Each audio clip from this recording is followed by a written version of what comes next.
I was at a conference a couple weeks ago, and among one of the speakers at the conference, it was really fascinating. We talked about betrayal trauma. Betrayal trauma is not like other kinds of trauma. Betrayal trauma is relational. So it's not only a broken heart, it actually reorganizes your whole nervous system. The way you think is different. The way you feel is different. When the person you love and trust becomes the source of hurt, your brain isn't just feeling emotional pain. It feels like its safety is under threat. This is why you feel more like you're not yourself anymore. This is why thinking clearly is harder, and why your body feels on high alert all the time. This isn't weakness. This is your brain trying to protect you. What happens in the brain? And I want to go through this after you've been betrayed. There are three main parts of the brain affected by betrayal trauma. The first is the amygdala, your internal alarm system. When betrayal happens, the alarm gets stuck on high. You may notice anxiety, panic, or a sense of being constantly on edge, even when nothing is happening. Your brain is saying, I don't feel safe anymore. It's like on alert. Second, the prefrontal cortex. This is the part of your brain that helps with logic, clarity, decision making. When the nervous system goes into survival mode, which it does after you've been betrayed, then blood flow to this area decreases, and suddenly it's harder to think. You may forget things. You may second guess yourself. You may wonder why simple decisions feel impossible. This is not you being dramatic. This is your physiology. This is your brain being hijacked. And third, the hippocampus, that area that organizes memory and meaning. After betrayal, your brain may replay events over and over, trying to understand what was real and what wasn't. So the story of your relationship no longer lines up with the story you believe. This is why you feel disoriented. Your brain is literally trying to rebuild your reality.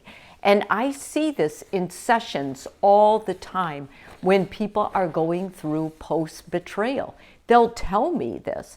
Why betrayal feels different, why it feels this kind of trauma feels so different, because it's a relational trauma. It affects your attachment system, the part of your brain wired for connection and bonding.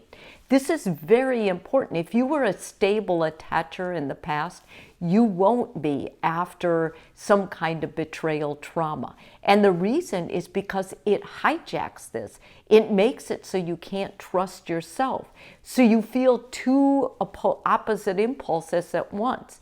You want to move closer to the person for comfort, but you want to pull away now to be safe because you don't trust them. They're not your safety. They're not your protector anymore. They've acted against you. This creates internal conflict, emotional confusion, and sometimes even a feeling of shame. But the truth is your brain is doing exactly what it's designed to do in the presence of a violated or betrayed trust. So how do you heal from this? Healing isn't about getting over it. It's not about moving past it or anything else. It's about helping your nervous system find safety again. And this often includes grounding your body so it knows you're safe now.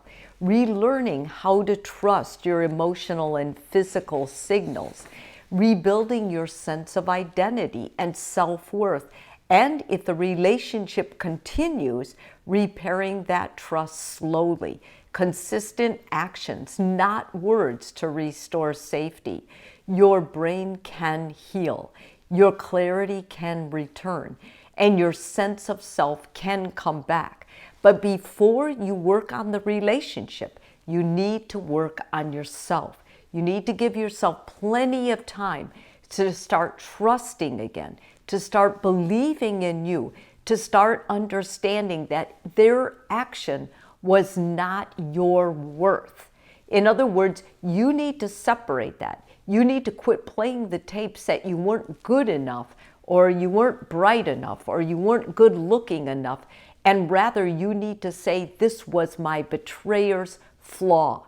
I didn't see it, they hid it well, but it was their flaw, their choice. If you're struggling right now, please understand you're not broken, and your reactions make sense. They make total sense for a healthy brain.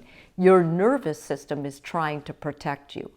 Betrayal trauma doesn't mean the end of your capacity to love or trust or connect. It means your brain is calling for care, safety, and restoration. And in fact, your brain's health and you honoring your brain's health is going to be the surest way that you can get back on track, grieve this, move through this, don't deny it, move through it, and come to a resolution that your heart is going to be ready to love again. If this video is helpful for you, please subscribe. And if you're already a subscriber, thank you so much.